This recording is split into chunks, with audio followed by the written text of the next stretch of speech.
सातारा जिल्ह्यामध्ये फोफावलेली गुंडगिरी आपण सगळ्यांनी पाहिलेली। त्यांनी केलेला 4000 कोटीचा घोटाळा आणि ज्यांच्यावरती 13(2) सारखे 406 सारखे 409 सारखे 420 सारखी गंभीर कलम लावून हायकोर्टानं उच्च न्यायालयाने निर्देश दिले। हा उमेदवार एवढा गुंडगिरी प्रवृत्तीचा या ठिकाणी दिलाय, शेतकरी विरोधी दिलाय, कोट्यावधी रुपये यांनी घेऊन ठेवलेला आहे। त्यांना ह्यांची लायकी नाहीये, ह्यांची लायकी नाहीये की आज पवार साहेबांना यशवंत विचाराचा विसर पडला। म्हणूनच त्यांनी असल्या गुंड प्रवृत्तीच्या लोकांना साताऱ्याची जी पवित्र भूमी आहे, पवार साहेबांच्या विचाराची पवित्र भूमी आहे, या ठिकाणी उमेदवारी देऊन चूकच केलेली आहे, त्यांनी मान्यच केलं पाहिजे। सातारा लोकसभा मतदारसंघाची निवडणूक अटीतटीचा सामना यामध्ये दिसून येत आहे। आपल्याबरोबर कोरेगाव खटावचे विद्यमान आमदार महेश शिंदे जे आहेत, यांनी कालच वक्तव्य केलं होतं की यशवंत विचाराच्या यावरती पवारांची लायकी नाही। याच पद्धतीने शशिकांत शिंदे यांनी यावरती एक विदारक वक्तव्य केलं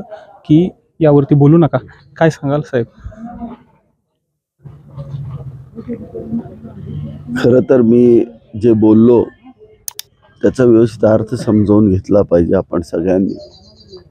गेले कित्येक दिवस झालं जेव्हापासून श्रीमंत छत्रपती उदयन महाराजांची या ठिकाणी उमेदवारी जाहीर झाल्यापासून काही लोकांनी यशवंत विचाराचं या ठिकाणी सातत्यानं आठवण जनतेला करून द्यायची सुरुवात केलेली होती। जे लोक यशवंत विचाराची आठवण जनतेला करून देत होते ते लोक जेव्हा सत्तेत होते, जेव्हा या जिल्ह्याचे पालकमंत्री होते, त्याला दत्ता जाधव सारख्या अपप्रवृत्तींच्या माध्यमातून सामान्यांचं आयुष्य त्यांनी उद्ध्वस्त केलं होतं। त्यांच्या काळामध्ये सातारा जिल्ह्यामध्ये फोफावलेली गुंडगिरी आपण सगळ्यांनी पाहिलेली आहे। त्यांच्या पालकमंत्री पदाच्या काळामध्ये असुरक्षितता आणि अशांतता ही या चव्हाण साहेबांच्या जिल्ह्यामधली आपण सगळ्यांनी या डोळ्यांनी पाहिलेली आहे। आज त्यांनी केलेला 4000 कोटीचा घोटाळा, जो सामान्य गोरगरीब शेतकऱ्यांसाठीचा जो भूखंड होता किंवा जी इमारत होती, जे गाळे होते, ते त्यांनी त्याच्या कुटुंबियासाठी हे हडपलेले आहेत।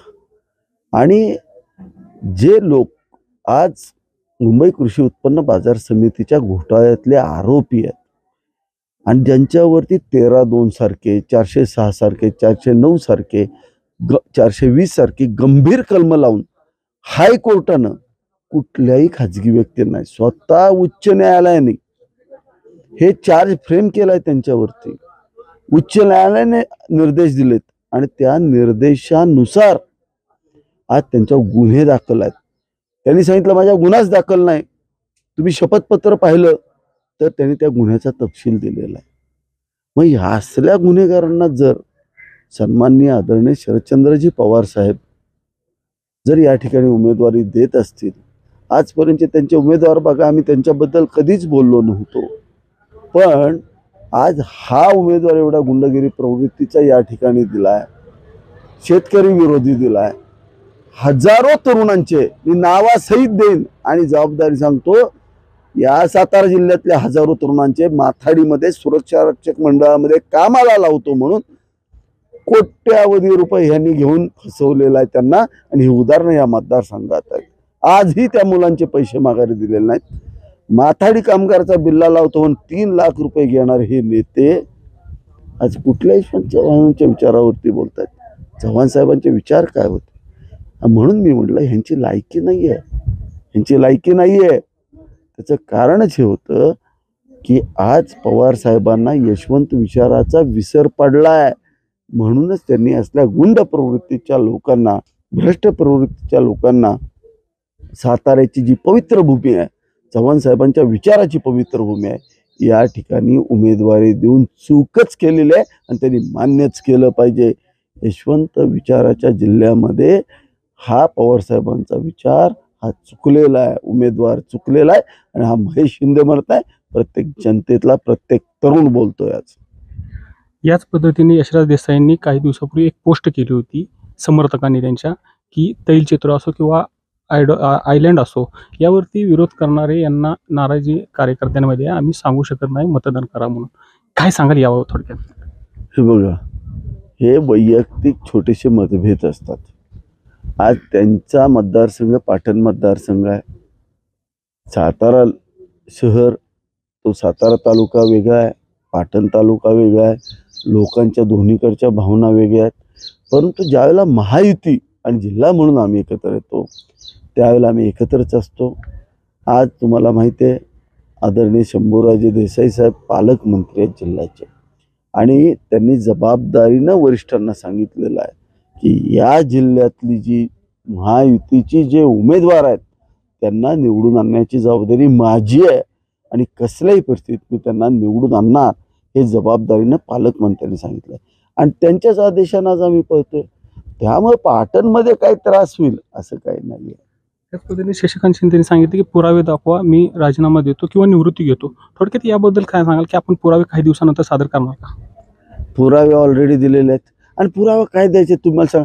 त्याचं शपथपत्रच घ्या ना, त्याच्यात त्यानं स्वतःच लिहिलंय मी घोटाळा केलाय, माझ्यावर ही कलमं लागलेली आहेत, आणि हे पुरावे आहेतच. हायकोर्टामध्ये सिद्ध झालेला आहे हा. आणि त्यांना म्हणावं हे पुरावे तपासलेत कुणी? आम्ही नाही तपासले. हे पुरावे तपासलेत माजी मुख्यमंत्री आदरणीय पृथ्वीराज चव्हाण साहेबांनी तपासलेले आहेत. त्यांच्या काळात उघडकीस आलेला घोटाळा आहे, आणि शौचालयाचा घोटाळा आहे तो कुणी तपासलाय, कुणी बाहेर काढलाय? माजी मंत्री बाळासाहेब पाटलांनी सहकार मंत्री असताना हा घोटाळा बाहेर काढलेला आहे. त्यामुळं बिना पुराव्याचा स्वतःच्या पक्षाच्या नेत्यानं घोटाळा केल्याशिवाय ते ह्या गोष्टी करणार नाहीत. त्यांच्याबरोबर असणारे काही आरोपी आहेत आणि याच माध्यमातून ते आरोपी आपल्याकडे आहेत महायुतीकडे, याबद्दल त्यांना क्लीन चिट मिळू शकते का? त्यांच्याबरोबर यांनाही दोषी मानलं जाईल? एक लक्षात घ्या, पहिल्यांदा तुम्ही डोक्यातनं काढलं पाहिजे. कोण आमच्याकडं आलं म्हणून क्लीन झालं असं नाही. हे सन्माननीय आमचे केंद्रीय मंत्री आणि आमचे नेते आदरणीय अमितभाई शहांनी या ठिकाणी सांगितलं होतं. हा पक्ष आहे लोकशाही मानणारा, ज्याला यायचे तो येऊ शकतो, ज्याला जायचे तो जाऊ शकतो, पण येणाऱ्याला कोण अडवू शकत नाही. पण तो आला म्हणून त्याच्यावरती कुठलाही चार्ज काढला किंवा कुठली केस काढली असं एकही उदाहरण तुम्ही दाखवू शकता? केसेस न्यायालयात व्यवस्थित चालू आहेत. जे न्यायालयात होईल ते फायनल असेल. पण तुम्ही यांच्या केसमध्ये बघा, यांचा निकाल न्यायालयानं दिलेला आहे, उच्च न्यायालयाने दिलेला आहे. केस कुणी घातली होती 2014 13-14 मध्ये? हे पालकमंत्री असताना ह्यांच्याच सरकारने केस घातली होती. त्याचा निकाल 12 एप्रिल 2024 आलेला आहे.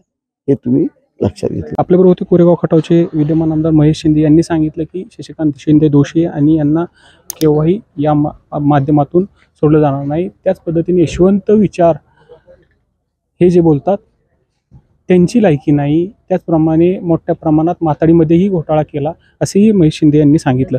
कॅमेरामन आशिषसह मुकुंदराज काकडे, कोरेगाव.